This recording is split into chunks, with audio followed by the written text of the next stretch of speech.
Hey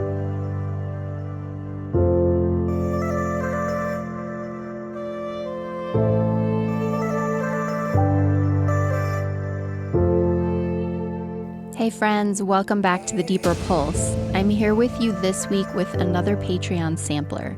But before we dive in, just a quick update.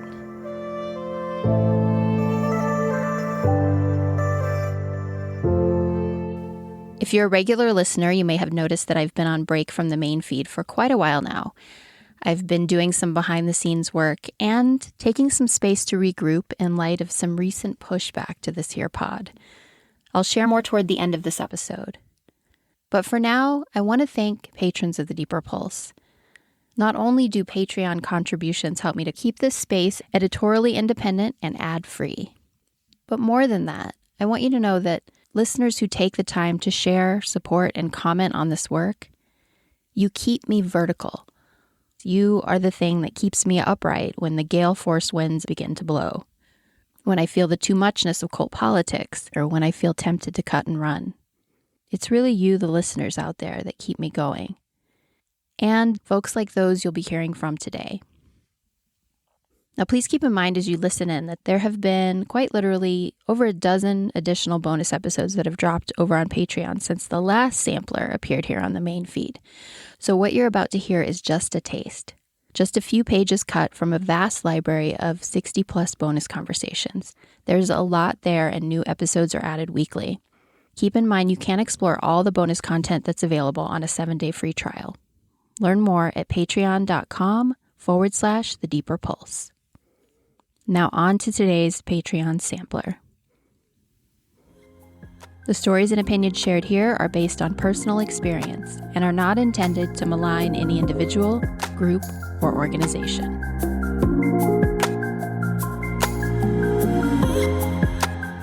We're going to start today's sampler with our most recent bonus drop over on Patreon. Deconstructing Dogma, episode number 57, is entitled Leaving Loudly: Bullies, Paper Tigers, and a Size Stigma Reality Check.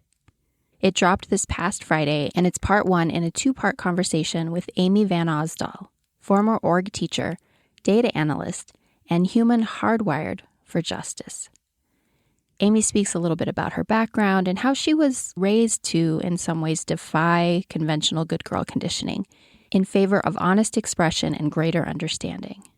In October of last year, she chose to not only exit the org, but to do so loudly through a very public Facebook post. And Amy's here to share with us why leaving loudly felt so important to her. Let's listen in. And what I learned very young was that people are not their positions, right? I don't think I told you this, but I also majored as an undergrad in public policy. So you're debating ideas. What's the best way to, we all want, these things, what's the best way to get there, right? So you had to get really good at explaining your ideas and really good at not taking offense when someone doesn't agree with you, right? So I had that experience, and, as a debater in high school and in college, I really learned that we should be able to all bring our opinions to the table and not get reactive and talk to each other and, maybe just go, oh, look, I don't agree with that. And that can be all right. And so that's my default, right? So when I find myself in spaces where that's not the case, I just surprise everyone. And then I'm surprised by the fact that the world isn't operating the way that I think it should. So my good girl conditioning is really that when you see an injustice or a problem, you ask about it. And that also, if I have something that I'm curious about, my guru relationship is really about, wow, this person is here to help me. So I must get this information, right? Or ask the things that I'm concerned about. And so it didn't feel as big, I guess, as it does for people who've had different experiences. I'm not saying it didn't take any courage, for example, to exit and to exit the way I did, but it was definitely more in my personality. Like what I would have suffered had I chosen to leave quietly was bigger than the risk for me, right? Because I have this very strong internal sense of justice that makes it very difficult for me to not say things. Right. Mm-hmm. Yeah.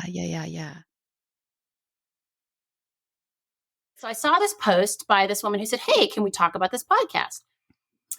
And here's another truth. Candace, I'm not that into podcasts. So I probably would have ignored that too, right? Like I would have been, oh, look, a podcast. They're talking about it. Wow. But then the reaction to her post was what really set me off.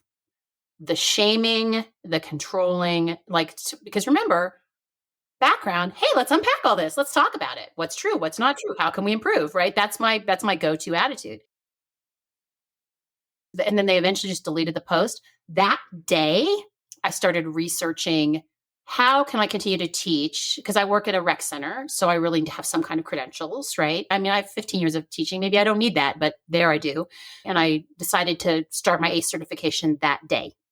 And so there was a period of time for about 2 months where I was really thinking about my experiences. I knew that I was going to exit loud because I was so angry at the way that had shut down. And I have literally hundreds of friends who are teachers, because you know how you meet people at belts and then you become friends with them and you become friends with people you don't even know who have this in common. So I knew that the reach would be pretty wide. And so I'm studying for the ACE exam and I'm writing about my experiences. And the original thing was much longer. And it was like I'm working through my feelings, right? So I'm angry and I'm naming names and my tone is a problem, right? But I just let myself do that. And then I let myself distill and distill and distill down to say, what do I want to say to people who have this little sense inside themselves that things are not okay, that things are not right, to give them courage, right? To give them clarity. And also just, like when you're in isolation, I think one of the reasons that people were exiting so quietly before is like, before social media, you were yelling into an abyss, right? You might write a letter and send it to all the other trainers and that's where it lands. But there was really no way to connect in this way before. So that's another thing I will say. I think there are a lot of people who probably made courageous exits that you and I never heard about. That's right. Sure. Right. 100%. So, but I was like, I want people to see that you can do this and not be squashed like a bug. And the other thing that I think is really important is that the conversation on that page was very much, we know the org is a business, and so they are allowed to conduct themselves as a business, right? And I'm like, okay, if you want me to judge you as a business and not as a movement, I can do that. But you don't get to pay both ends. You can't invoke the business when someone criticizes you and then ask for all this free labor because your movement is going to change the world. That hypocrisy really bothered me. And I see it even on, among those of us who've left, people who are still working through the conditioning, and they're talking about, I just feel really guilty because these people are still here. And I don't know if you remember this, but I put an analogy very early on one of the comments where I'm like, if you went to a restaurant and let's say the food was great, but the service was terrible, right? Mm-hmm. And maybe the food was so great, you go back a couple more times. And then I don't know, the fourth time, the waiter actually is criticizing the way you're holding your spoon. And he says, I saw you at this other restaurant. Right? I saw you at this other restaurant. You're eating other places. Right? At what point do you go, I'm just not going to go to this restaurant anymore? And then you hear people in the elevator talking about going to the restaurant. Would you warn them? Exactly. And the answer for me is absolutely yes, all the time, for days. Mm-hmm. I will warn them. Mm-hmm. I was talking about this example with friends, and this may also be my conditioning because there are a whole bunch of people who go, that's none of my business. I don't want to hurt their experience. That would not even occur to me. My thought is, you need to be aware that this is going on, right? Right. You can make a choice. I'm not saying don't go. I'm saying know that this is true, so you'll recognize it sooner. Be aware, be wary. And so it really never occurred to me to leave any other way. And so I really crafted that message. I spent a lot of time on it, trying to stick to the facts, trying not to throw anybody, not to be too harsh, and really to press, especially the people who are still in. It is not, and it has never been disloyal to question things. It has never been. That's right. And if you are in an environment that is telling you that, you have a problem. Yeah. Right. But that is the thing that opens that doorway for so many of. That is the thing I was talking about in the Flying Monkey episode. When you exit loudly, but then you hold the door open. Yes. for the next person. That's you setting it to public, right? But when we do that, then the bullies lose the power that they have, because their power is in our silence. Yes. Their power is reshaping the narrative. And when you were talking about this goes directly back in terms of social justice to this idea that we cannot agree upon facts, right? Alternative facts. For me, yes, people have their own experiences, and objectively, this happened and many people witnessed this. Now, we may all have a different experience of what that meant, but we need to be able to agree upon facts. If you listen to the podcast, you have a choice to believe or not believe the people who are speaking, right? And if you don't believe them or you think they're exaggerating, then that's one thing. But I believed the people that I listened to, right? They were compelling and credible to me. And if I believe that, how do I stay? I mean, what I'm basically saying is, yes, I recognize that all these abuses have happened. And furthermore, that it doesn't appear like anything is going to happen. That history would tend to tell us that nothing is going to improve, right? Because I was very clear about that after talking to my data points, right? Oh, yeah, no, this has been tried many times before, right? Many, many, many times. If I believe them, what I'm saying, if I stay, is that whatever I'm getting is more important than their ability to be treated like human beings. And I'm really afraid for you to put this on there, because I know that there's a lot of people who have one foot in and one foot out, and that's going to make them feel really bad. But it's really honestly what I believe. And I have a lot of compassion for those folks. But I don't see a way for me personally to stay in integrity. And I don't know now, with that said, I will also say something else. I work for a very large corporation, which probably does evil things, which I'm sure does do it. I'm certain it does do evil things. That we are like, this scarf from my friend who's an artist made this, and I paid a reasonable price for it, so she's getting compensated, but I don't know where the fabric came from, right? We are constantly in our society. I am not vetting every single business that I go to, and I get that. So first of all, there is some hypocrisy in what I'm saying, right? Sure. It has to do with how in my face it is, right? Exactly. And so for me personally, that was enough in my face. Tenderhearted, beautiful Tracy, right? Like, I just can't. It does seem like I was so brave to write that, but it was just because I was the first one who did it quite like that, right? And now it's a paper tiger. It just falls over. Just falls over. And it's a cumulative thing. Like when you posted that, because of the community that we've built, I wasn't afraid for you. Right. Because I was like, there's a whole community behind her. There's enough of us that I knew would step forward if, the flying monkeys came swinging through the branches. We're no longer in these silos in the same way. Right. And that is really, really powerful. Yes. Definitely having people who I could talk to, even sending you like one of the earlier drafts. I mostly did that for you because I didn't want to say anything that would put you, at odds. But that is a big help. Leaving has been nothing but a positive experience for me. It is amazing how much more freedom and excitement and joy I get out of my classes now. Even though I was doing my own work, now that I'm completely out of the org and I'm like, all the bumpers are gone, literally all of the bumpers. I could like lift weights or I could do anything, whatever. Like the freedom that comes with that. And especially with the freedom combined with the knowledge, both what I learned in the org, but also what I learned. Because there's also this tendency to completely dismiss this other kind of traditional fitness knowledge, right? Which is really important. It's one of the ways that I was able to go, oh, some of the things that we're doing here in the org classes are problematic for some people. And I need to think about that. And so there's a level of training that happens that's made me better and better able to respond to my students where they are. That's just beyond, move your body in your body's way and then you're going to be fine. No, people are going to drop their knees in ways that really hurt their knees in certain positions and you got to really do for that. And the other thing that I will say is that landing an ATO and having the kinds of conversations that we had around the dinner table with my dad, right? There are people that I don't agree with in ATO, right, that have a different perception about the way things are. And I'm completely fine with that, right? Yeah. Like we could just talk about it. And maybe they move me a couple inches this way, and maybe I move them as a couple inches. Maybe neither one of us move, but we can have those opinions and we can still connect and like each other. And there's no sort of social order. And I love that you created that messy place.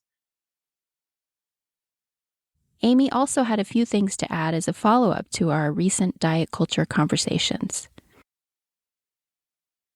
One idea that I really wanted to press against is this idea that some of the pressure for thinness is based on this understanding that people want to see that at the front of a classroom. And that certainly people who are fat, who lead fitness classes, first of all, may not be successful, but then also leave themselves open to all kinds of feedback. All right, we'll call it feedback. Abuse. In quotes. Yeah. And as a person who is taught as a thin person and now as a fat person, what I will tell you is that has not been my experience. That my classes have actually grown as I have grown. And that truly learning how to accept myself where I am with my limitations and the things that my skills, right? That I give everybody else that permission. Really, truly give that permission, right? And I have worked over the last 10 years, partly for my own self-protection and survival, to really deconstruct diet culture and obsession with thinness. And in doing that, I've really, really gotten to the place where I see beauty in everybody. There was a period of time where I really didn't want to identify as fat just because I didn't want it to be in the conversation, right? I thought that the biggest benefit that I could be is showing up and being that and just not talking about it all the time, right? Like just being an example in the world. But I went to a day-long yoga thing with two people who have some notoriety. Your listeners may have heard of them. One of them is Jessamine Stanley, she's been on the cover of Shape. She's a Black, queer, fat, amazing yogi.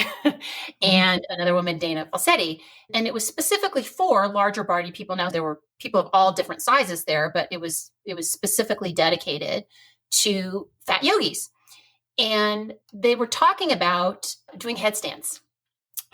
And there were many people in that class had never successfully done a headstand, right? And so they said, okay, so this is the way they teach headstands in traditional yoga.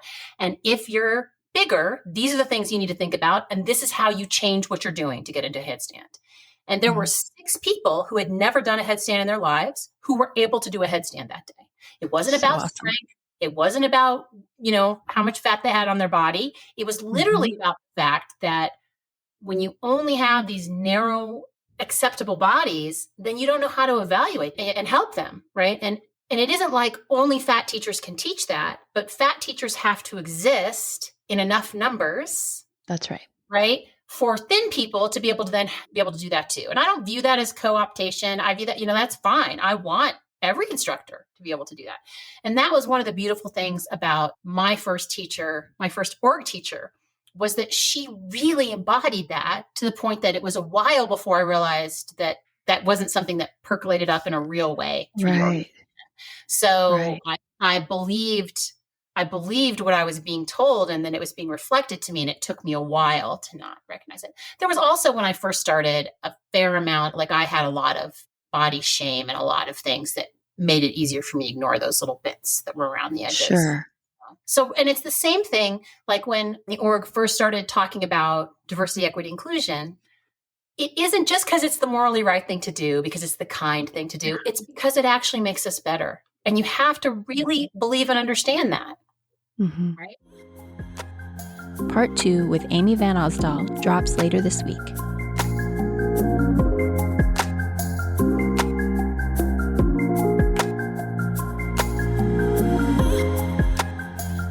Speaking of diet culture, as you just heard, we've been taking our main feed conversation much further over on Patreon. Next, I'm going to play excerpts from 2 different conversations with guests who reached out to share what it's really like growing up in a large body while navigating the impossible expectations of fat-phobic culture norms. First up, Dr. Melissa Durfee, a longtime friend and supporter of the pod. In Deconstructing Dogma number 53, Melissa joined me for an episode called Surviving Anti-Fat Bias and Discovering Intuitive Wellness. In this episode, Melissa shares about her experiences as a survivor of atypical anorexia and how she's been able to reauthor her relationship to food, wellness, and self-care. Here's a quick preview. So I was a sophomore in college, and I was down to the lowest weight that I had ever been in my woman body, if you will. I was very sick. My hair was falling out. Like, my skin had no sheen to it at all. My nail beds were crap. And I went to the doctor to ask for help. Do you want to know what they told me? That I was doing great and I should keep up the good work, and I only had about 30 pounds to go before I would be deemed normal weight. Wow. God, Melissa. Yeah. And so something broke into me at that point. And that was really, really painful. That was the beginning of my really seeing medical fat phobia for the first time as an adult. I ended up getting really, really sick. And when I got really, really sick, I was able to see a nutritionist who went, "Oh, this is very wrong. This is very wrong." And from there, I started rebuilding my relationship with food. And when was this? I was in undergraduate, but I was still on the diet culture train. Then I got into, well, if I'm never going to be small, I'm going to be buff. So that was when I started really getting into like the lean protein and the lifting and, all of that. And that was all seen as totally okay in our Western medical paradigm of, oh yeah, of course. Right. Right. Yeah. And then I started having some really weird symptoms.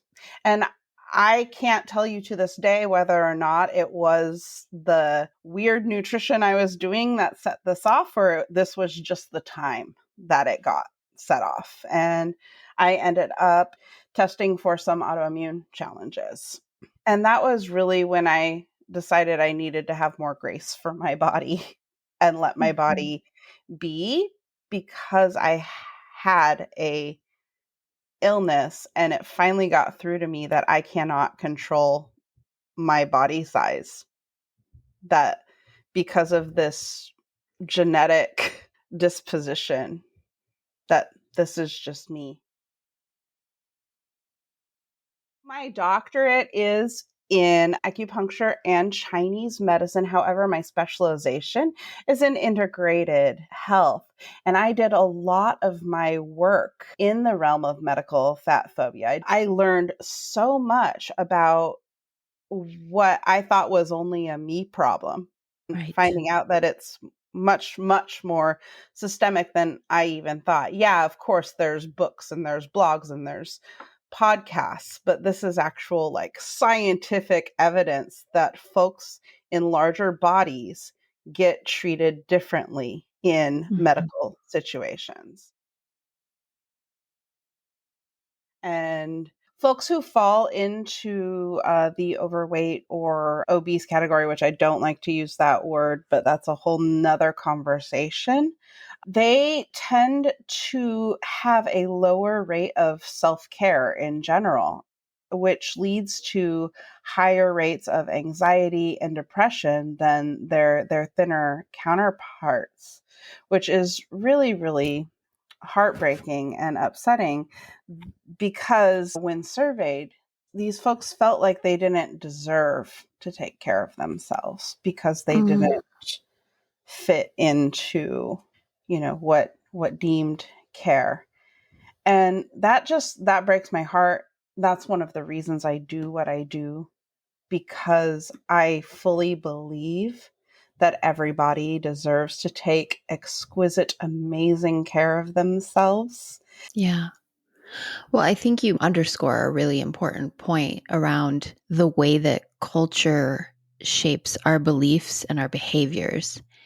And that there's a lot of gaslighting that happens around that of like, why don't you take care of yourself while I'm actually calling you names and making it wrong the way that you exist? Exactly. It's, Exactly. yeah, that's why, I feel like this is such an important conversation in this series, ongoing conversation in this series, because it's about understanding that we are actually creating an environment where people don't feel like they're worth tending to themselves. Like we're doing that. It's not a fault in them. It's we're creating a culture that demonizes a certain way of being. We create an environment where we demonize people's way of being and then we blame them when they don't align with some ideal. Exactly. And it's this insidious cycle where ultimately power always wins, because unless we name these things, how would people even know that it's not them? Like you said, when you said this was the first time you realized it wasn't just you, like when you started to do your research on medical fat phobia and you were like, holy crap, what happened to me happens to people all the time. Maybe it's not me. Right. So important. It's been completely eye-opening, this journey that I have been on and continue to be on, learning about other folks out there who are just like me, who are trying to make a difference in the world and just help people to love themselves. Mm-hmm. And I think that's all that we really want, right? As Yeah. like if we really get down to it, is we want to love ourselves As we are. as we are. Yeah. Exactly. And we Mm-hmm. deserve to love each other and ourselves as we are. Absolutely. Not That's right. saying we don't have work to do always, of course, but Mm-hmm. That's right. But that acceptance, that love and inclusion isn't contingent upon that work. mhm, And that work is self-dictated and decided, is like, this is what I want and how I want to grow and change and evolve. But the culture is not telling me I need to do this in order to belong. right. Yeah.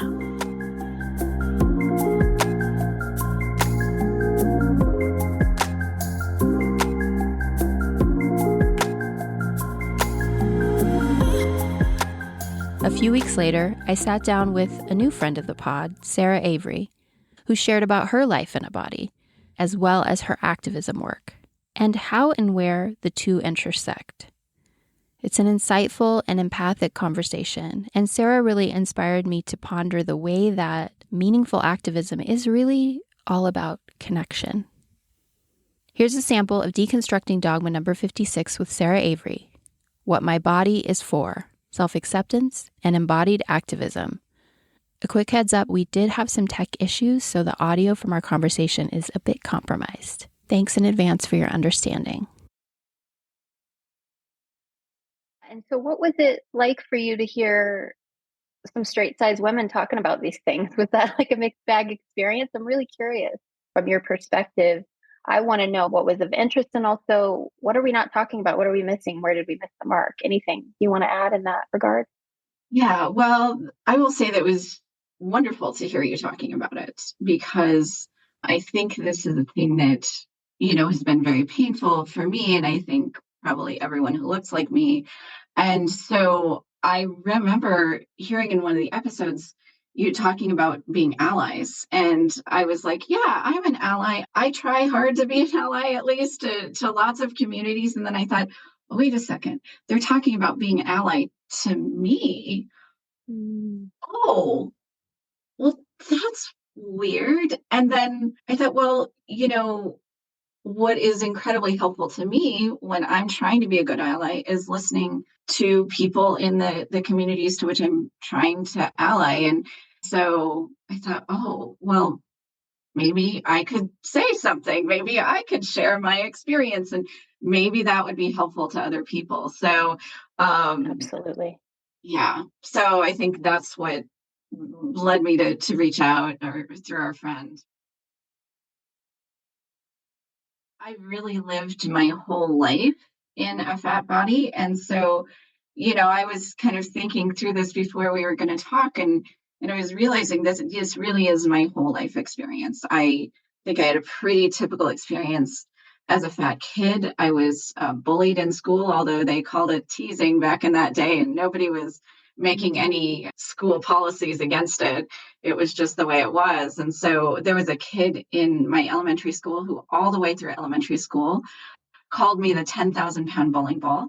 And in sixth grade, when he was going to sign my autograph book, he sort of sheepishly said, "Can I sign this to the 10,000-pound bowling ball?" And I was like, "Yeah, I guess, okay."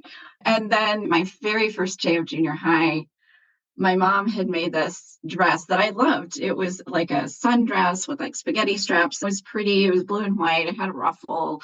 I liked it a lot until that day, because first day of junior high, I kept getting asked if I was pregnant. And that's a typical thing. And it's kind of odd. I don't think I look pregnant. I carry my weight really low below my waist. So it's just, you look at a fat kid and that's what you think if you're another kid and you can have some leverage, right? And so like many kids, I was sent to the school nurse all the way through elementary school to be weighed. I'm sure there were reports going home about my weight. I don't know what more monitoring was happening that I didn't know. My grandmother sent me a military calisthenics book when I was like 5 or 6 years old, which just seems so weird to me when I think about it. And yet the more normal things that I was doing, I was in ballet class when I was really young at the Y, like, I don't know, 4 or 5 years old, I remember. And I also was briefly learning how to ride a bike. And unfortunately, both of those things got cut short because my mom, I think, had undiagnosed mental illness, and really both of those things were cut short via her own limitations. And so I never got to do those sort of normal things in terms of just activity as a kid. And I can remember my mom screaming at my babysitter once for giving me ice cream, screaming that it was going to kill me like it killed my diabetic father. My dad died when I was 3.5 of kidney failure. And so, I'm this little kid and my mom's screaming at my babysitter about ice cream. So the scrutiny and the sense that there was something wrong with food for me was always there. I never really had a day before I remember that kind of thing. Although my first formal diets were probably in high school, none of them ever worked for me. I think I gained weight on Weight Watchers. I was doing it strictly and I gained weight. So, yeah, I was in school and on these diets and I think that's pretty typical too. You just mentioned your volunteer work. What are you working on and focusing on in your activism? So I volunteer with the Friends Committee on National Legislation. FCNL, this Quaker lobby, works broadly on issues of peace, justice, environment, and Native American affairs. But the part of FCNL's grassroots that I'm part of largely works on foreign policy. And so for the last 11 years or so, I've been working on various kind of facets of foreign policy and the fact that we are by far the world's largest military. And so that, I think, gives us as American citizens an outsized ability to have influence over what's happening in the world. And so right now, my main focus is two things. One, our advocacy teams in FCNL are working on reining in the Pentagon budget this year. And so I'm working on that. And then I'm also working separately on getting a ceasefire in Gaza. Yeah. Thank you for that. Yeah. Well, it is absolutely my privilege because, again, here I am sitting in a nice, comfy home office, and there are people who are really, really suffering. And so if I can do anything to stop that, I will, and to make sure that, all people in the region get to live in peace. That's the goal, right? Absolutely. You said that it's important to you to be an ally in the work that you do. How does the journey that you've had in this culture and the challenges that you face, how has it shaped the advocacy and activist work that you do? Well, I think what having been in this body and in a marginalized community, although not really realizing that, has done for me is it's given me a little sliver of a window into what other people, Black, Indigenous, other people of color, people in war zones, people in really, truly rough situations have to deal with at a much higher level than I do. And so I think that I just always have had heart for people who are struggling and people who are suffering. And, I think childhood trauma does that too. I just feel like if there's something I can do for people, I should do it. So I think that's really the connection there for me. As somebody who's experienced a marginalization in the culture, what do you need most from allies? This word ally is thrown around a lot. And I think a lot of times it's more of an ideological stance. Like, I'm an ally. I'm an ally in the sense that I agree that this shouldn't be happening. But what does allyship really look like when it comes to supporting folks? I know there's some folks who have really specific suggestions. They're really granular. So there's that. But I think the bigger picture thing for me, because I'm interested in the bigger picture, is that we just, this idea that, I don't know, I'm trying to figure out how to put it, that the only way to have any worth is to look a certain way, is the thing we have to start getting away from. And I think that, Sonia Renee Taylor, I know you mentioned her, has a really wonderful framework for that, this idea of this ladder of bodily hierarchy, and that white men are on the top and then white thin women are, just below, and then everybody's just trying to climb that ladder, right? And I think that the best description, I heard an interview with her in which she said that the ladder is made of our shame. The ladder is made of feeling that we are not good enough, that there's something wrong with us, and that we have to, the only way that we can, in essence, make ourselves matter, which I see as the most fundamental human need we have, is to matter. Then the only way to climb the ladder is to make ourselves look better, is to try and fit as close as we can to the image at the top of the ladder. And there's a podcast called I Weigh, WEIGH, with the actress Jamila Jamil. And at the end, at least of some of her episodes, she asks the guest what they weigh, meaning, how do you gauge your impact in the world? So people answer, like, I weigh myself in kindness, or in my advocacy for immigrants, or this is how I weigh myself. And so, that's, I think we have to all find a way to get to that place for ourselves. And it's easier said than done. So whatever pathway it takes for people to do that, I think that's the thing that will allow the ladder of bodily hierarchy to start to crumble, when we're not all just obsessed and in a pit of despair, or policing someone else because we feel like if they exist, there's a danger I could look like them. All of that, that needs to stop, I think. Yeah. My comfort being in this body, really coming to a full acceptance, and then really understanding what my body is here for.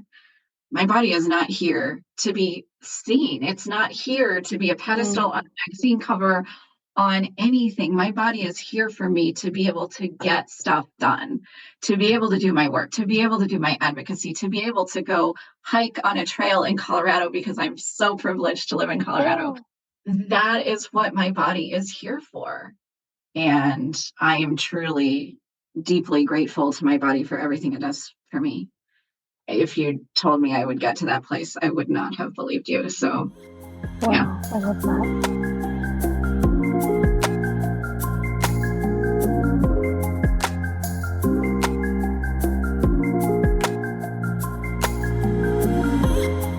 All right. right, next up, deconstructing dogma number 55. This hour and 45-minute deep dive episode received a lot of engagement and appreciation over on Patreon. Noah Cadman's story has been described as a self-aware and compelling share. And one listener writes, "This interview from both of you is gold. It's going to stay with me and I intend to listen again." It's an episode entitled Spiritual Self-Sacrifice, a cautionary tale and cult hopping heads up. Before we get into the conversation, I'm going to share a little bit from the intro to this episode because it's such an important takeaway when it comes to this series. So I just want to underscore before I share with you today's bonus conversation, just a reminder that when we walk away from culty wellness spaces, we are often left with a hunger that was being filled in said community. And in our desire to fill the void that is left behind, and in a response to our grief, we can reach for something other than. We can look for a new community and a new practice, a new experience to ground ourselves in. And there's nothing wrong with that, of course. But oftentimes when we've had an experience in a high demand environment, we walk away and we think, well, as long as I steer clear of power tripping personalities and quote unquote gurus with ulterior motives, then I'm in the clear.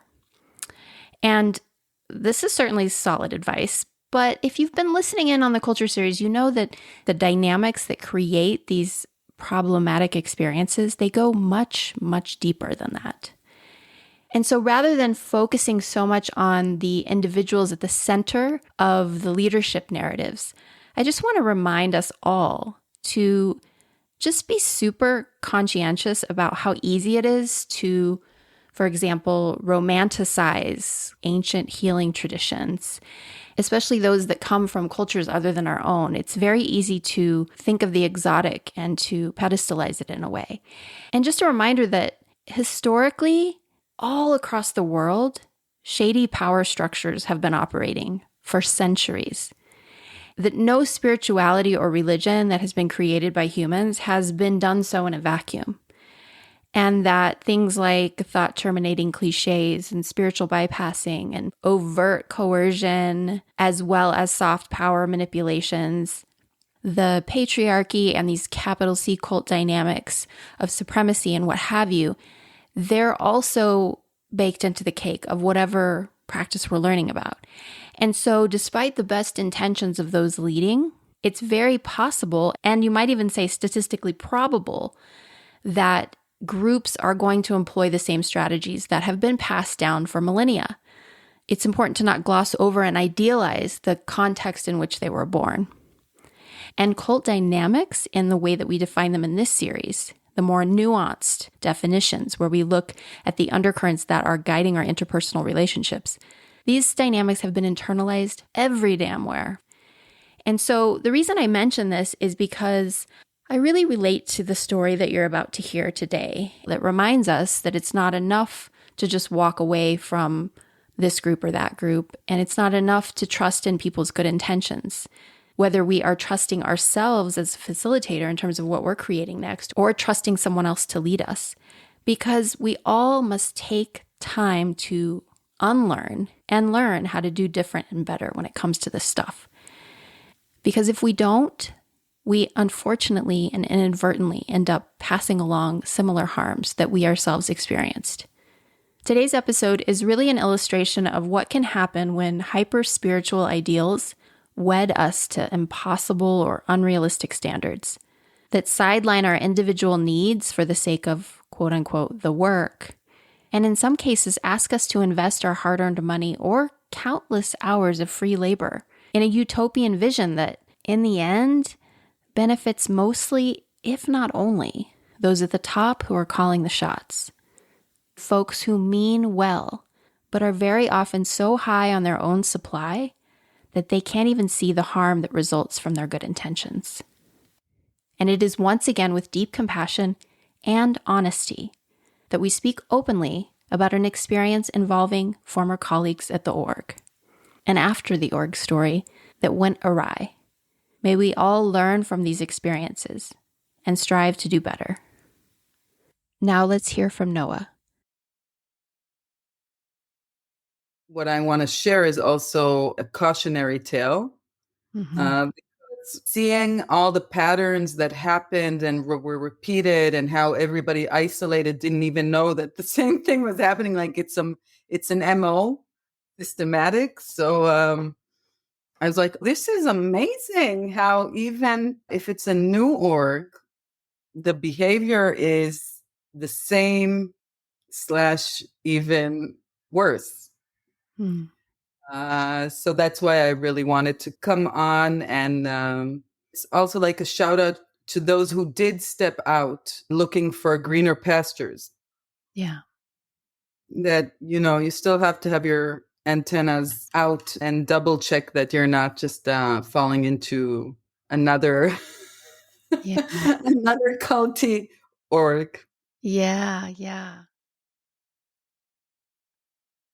So that's when I met them for the first time. A charming, charismatic couple. And everything was very, very hyper spiritual. And really enjoyed the retreat. I just could feel that there's something else in their energy and their approach. And I really had no awareness of the inner works of the org operations. I think the first time I heard any complaints about that, about how the leaders of the org operate, was actually through them. They were very unhappy about how they were remunerated. And they really talked about it a lot. And I was actually surprised because I was so naive and starry-eyed. And I only cared about the practice. And I was surprised that trainers of the org would be so critical of the organization. So at this point, though, they were still facilitating org trainings, right? So they're still involved, but being vocal about the ways it's not working for them. Yes. So you kind of encountered them just as they were in that cognitive dissonant phase of still doing the work, but also maybe looking for a way out, it sounds like. Yeah. So, there were like camps in the org of some people had affinity to Raul and some had affinity to Marissa. Yeah. So they were like in the Raul camp and he left already. So I think that was also part of, that they were unhappy about that, about changes happening. But they were still involved, and people who followed them were very much loyal to their style of teaching and to the special energy that they brought, which was really the spiritual, yogic, non-capitalist energy.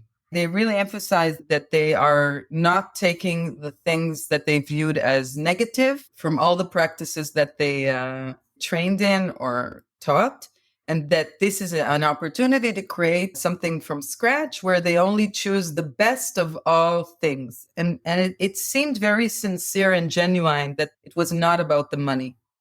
Yeah. Well, it sounds like they were really very deliberately setting out to learn from their prior experiences and to create something different. It seems like that was truly their genuine intention and aim. It was very authentic, and they were really trying to this was the reason many of us came to them. We were looking for a better community and organization. And it seemed like this is it. It was a winner. So I came back from Bali and I was like on fire again and motivated. I taught both practices in my studio. And then I signed up immediately for the next 2 trainings because I was totally in. Again, I made a lot of wonderful friends, most of them former or current org practitioners. And at that point, there was already the practice of Seva stars in the trainings themselves. Seva stars, meaning Seva in Sanskrit relates to being of service. So basically, it's like an assistant, but they really emphasize that you're a helper, but the intention has to be very pure of being of service to everybody in the training and to them. And it was discussed a lot. And so one of the guys, first training, he was already like a Seva star, which was like above, like a higher level because he already completed the whole thing. So once he completed the process, then he was able to and I'm just going to use the word that it is, volunteer Yes. to work for them. Not to say that there isn't such a thing as a reason for selfless service. However, how these things get repackaged in these environments, when it is part of the dogma that it's like the highest level of dharma to do seva service, and how that can be very easily leveraged. And also like attaching it to the word star, like that's just a sort of a fascination for me in terms of the psychology of what that communicates. Because it's like you've been chosen to volunteer, and it's a great honor. And as somebody who's studied a lot of cults now, this is so common. They don't use that language, but it's so common. It's an honor to serve the leaders. Yes. They didn't invent this idea. It goes very far back. That's what they learned from their teachers. You know what I mean? Like, so it's just something I just think it's worth highlighting here. That's such a good point. And also the Sevastar has a little pin with the symbol of the practice, which signals to the other people that this is your Sevastar. And they get a special bracelet at the end to show that they are, So I decided, okay, this is my path. And I said to them while I was in the training, I said, okay, so what do I have to do to become a trainer? If you listen in, you'll hear how Noah devoted many years, thousands of dollars, and countless hours, and it landed her in a Zoom call for an example of spiritual gaslighting that truly boggles the mind. Here's a quick taste. And that was a moment where my brain short-circuited. I'd never felt anything like it. It was like I lost touch with reality. It was so confusing. And I just went into shock. I couldn't speak. I never really understood somatically what gaslighting is, but now I know. Yeah. It's a real thing. It was a rupture in reality, and I couldn't make sense of it. And she continued speaking. I went into this daze. And then we signed out with another spiritual Om. And my friend from Hungary, she starts crying, and she says, I can't believe this happened to me. It's like my relationships with men, that they take advantage of me, and I'm so naive, and I put so much energy into this practice, and I was heartbroken because she's a single mom. And the fact that she took it upon herself and felt that she was a failure with her relationships with humans, it triggered this reaction. And I told her, no, you know what? It's not you. It's not you. That's right. This is 100% them. And don't even go there, but it was heartbreaking for me. It was just crushing. Yeah. Be careful. That's what I'm saying. Be careful.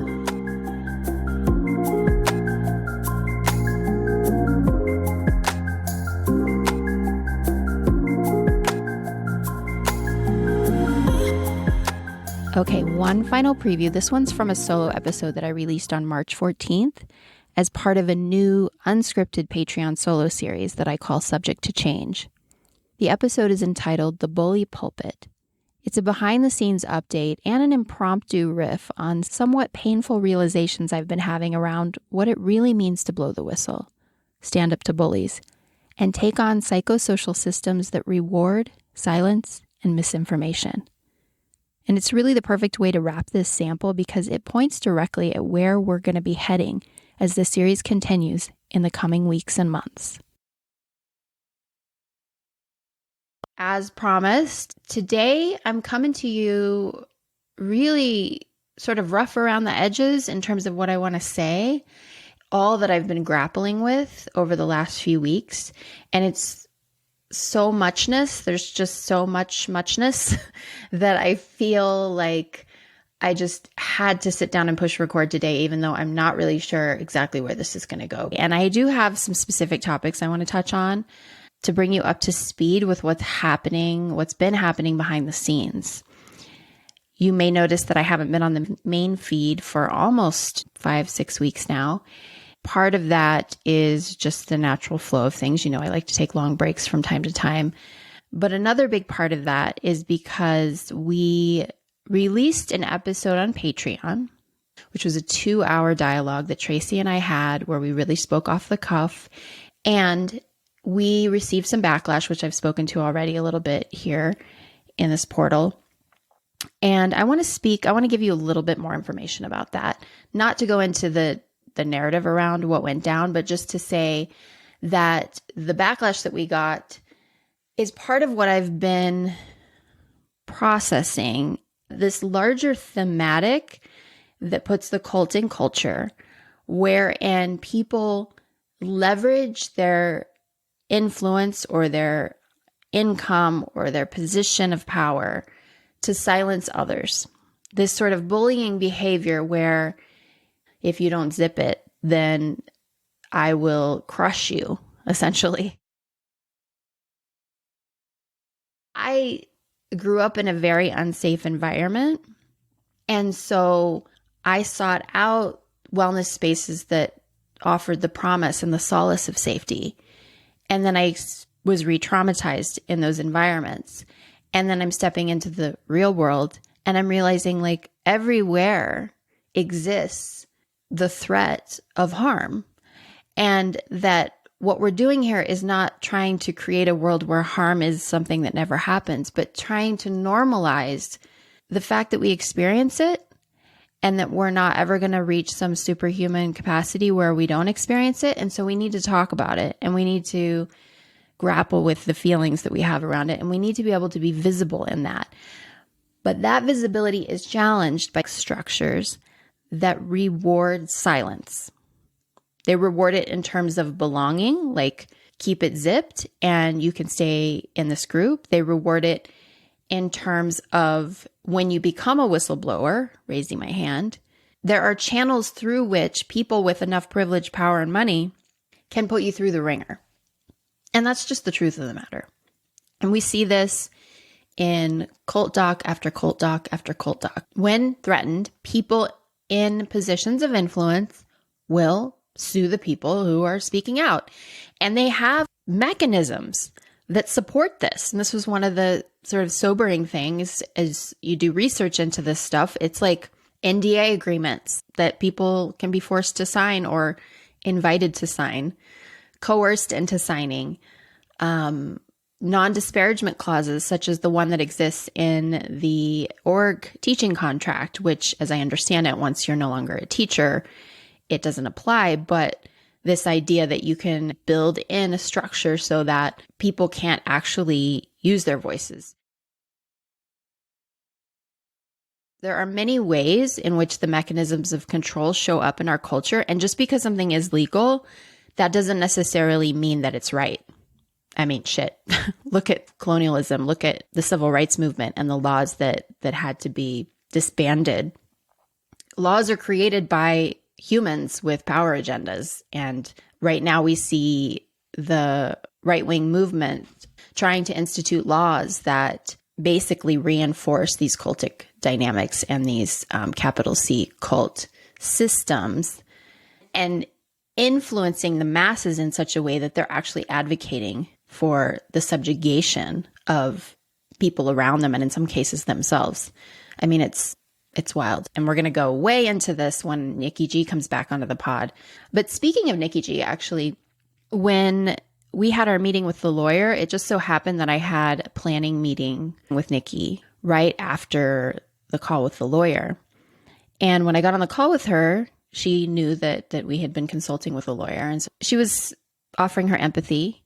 And I was sharing just how frustrating it is to stand up to bullies and then know that they have these mechanisms that they can use to try to silence through legal means and whatnot. In that moment, she just looked at me through the Zoom screen, locked eyes with me and said, you know, Candace, that in and of itself is a form of spiritual abuse. And that really landed for me. Yeah. It was like I knew it, but it just landed on this whole other level. Stripping it down to its bones, it's the same sort of trauma, power being flexed. But in this case, I'm in a different place because one, I'm no longer in the fold And so I'm not under the spell of the person flexing the power, but also I have a platform, privilege for sure, and a small amount of influence that I can leverage to stand tall and push back. And that's kind of the place I'm landing in, but it's taken me a few weeks to kind of recover. The bully pulpit is something we see everywhere right now. The most glaring example being Donald Trump and the power that he has over the cult of Trump, which is a very real cultic phenomenon. There's no question in my mind about that. I've been really thinking about some topics that I want to touch upon that are hot button topics, where as soon as the subject is even broached, it's like folks are on guard, myself included, of like, where are you going to land on this? Like, what side are you on? Or how do you see this? And what pile of shit are you going to step in? And what button are you going to push? And how are you going to get canceled and by who? Like those sorts of topics, we have so many of them. And I might get my feelings hurt or things might get difficult for me. There might be a tension that emerges, which again connects to the Flying Monkeys episode. Like our willingness to stand in that positive tension, like MLK talked about, we have to be willing to go there. And at the same time, when we're in a culture that is so quick to demonize and sort us into culture war categories, it's no wonder that we fall silent. Right? So it's both and. We have to do the work to be able to stand in that tension, but we also don't need it to be this like vitriol divided cultic dynamic where we can't even actually have the conversation because it's already been decided who we are based on 1 or 2 or 3 comments that we make, right? So it's a clusterfuck. It's a real mess, and I want to start picking it apart. And this is where I have to reference the work of Naomi Klein. This book, Doppelganger, A Trip into the Mirror World, is fan-freaking-tastic in terms of describing all of this, especially if you want to understand the political landscape that we are operating in right now. I'm going to read this quote from her book. I think it's beautifully said. She writes, "When looking at the mirror world, it can seem obvious that millions of people have given themselves over to fantasy, to make-believe, to play acting. The trickier thing, the uncanny thing really, is that that's what they see when they look at us. The point is that on either side of the reflective glass, we're not having disagreements about differing interpretations of reality. We're having disagreements about who is in reality and who is in a simulation." So how do you have a healthy debate and disagreement when the default position is those people over there, they have reality wrong? And then the people over there are saying, well, you people over here, you have reality wrong.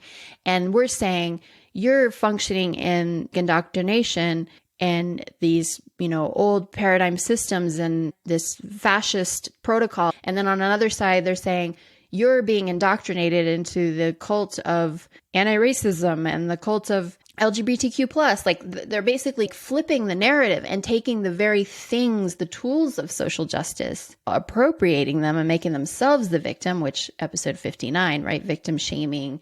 And then this reversing of the narrative of oppression, this sort of social justice cosplay that happens where, as Naomi Klein describes it in her book, folks are appropriating the language of the civil rights movement. She writes, "It is as if by absorbing the language and postures of the oppressed, the diagonalists," which diagonalists basically are folks who were seemingly left-leaning, on the surface progressive, but are actually reinforcing far right and fascist ideas. So it is as if by absorbing the language and postures of the oppressed, the diagonalists are attempting to outrun the long shadow of the past, including the fact that our young countries are built on top of burned villages and graveyards whose spirits have never been put to rest. She continues, "The distraction of casting themselves as cosmic victims of every crime against humanity of the past 500 years combined, This might explain why the conspiratorial claims in the mirror world so often seem to contradict one another. For this new political configuration, convincing people of their unproven theories was never really the point. It was only ever a tool. The point, consciously or not, is to foster denial and avoidance. The point is not to have to do the hard and uncomfortable things in the face of hard and uncomfortable realities. And then finally she says, denial needs narratives and cover stories. And that's what conspiracy culture is providing. That's where cognitive dissonance goes. It rewrites the narrative, it flips it, perpetrators become victims, and so on. And so it continues. And one of the things that I love that Klein really emphasizes is that when it comes to the way this mirror world functions, she's speaking about conspiracy theorists when she says this, but ultimately it sort of applies to a lot of these situations we find ourselves in where we feel like, yeah, it's true, but it's not. Is that she says the conspiracists often get the feelings right, but the facts wrong. Yeah. And so we're entering into the messy, messy domain outside of the black and white wellness world that I was brought up in. It's anxiety inducing, but it's worth it because it's nothing compared to the anxiety and terror that so many people feel because we're unwilling to do this individually and collectively. So I'm here for it.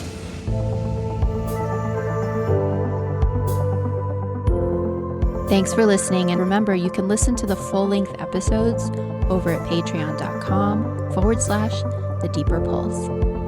And if you have thoughts or even a story you'd like to share with me over on Patreon, you can message me at thedeeperpulse.com/share. Thanks so much for tuning in, and I'll see you back here soon. Bye for now.